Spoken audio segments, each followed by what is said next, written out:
Good morning guys! So for today's video, mag-harvest po tayo ng ating tanim na dragon fruit. And nandito tayo ngayon sa aming mini farm.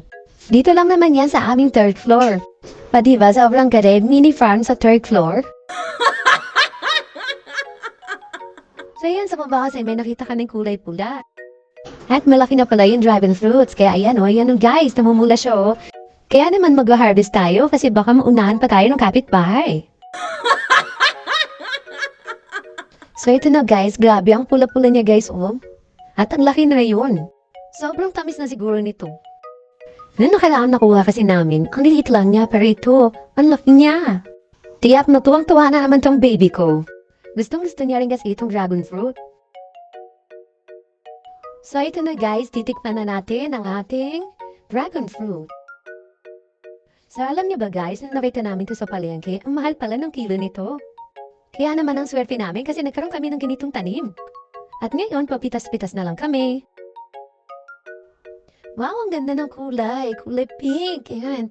Sobrang tamis siguro nito guys. Tara na, tikman na natin. Sana dumami pa bunga ng tanim namin. Ang sarap sa pakiramdam guys. Yung makikita mo yung tinanim mo na namumuha na ngayon. Tapos papitas-pitas ka na lang. Ay, sarap buhay. So ayan, takam na daw sila. Ang dami ko pa raw sinasabi. Kakain na raw sila. So how's the taste, my baby? Matamis ba? Tikman na nga natin, natatakam na rin ako eh. Yung una kasing napitas namin, hindi siya ganun katamis. Ito daw matamis. Susubuhan na lang daw ako ng baby ko. Ayan, kumukuha na siya. Ang tagal-tagal naman. Ala, susubuhan niya pala yung sarili niya. Ano ba yan? Tignan mo to, tinatakam pa talaga niya ako. Ay naku baby ko, ako nang halang.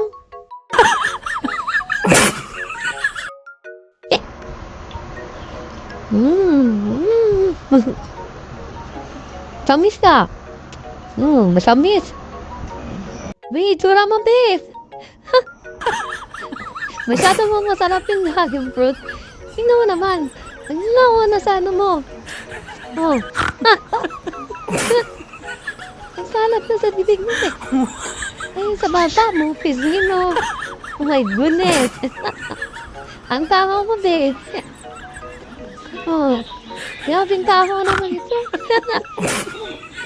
Ay.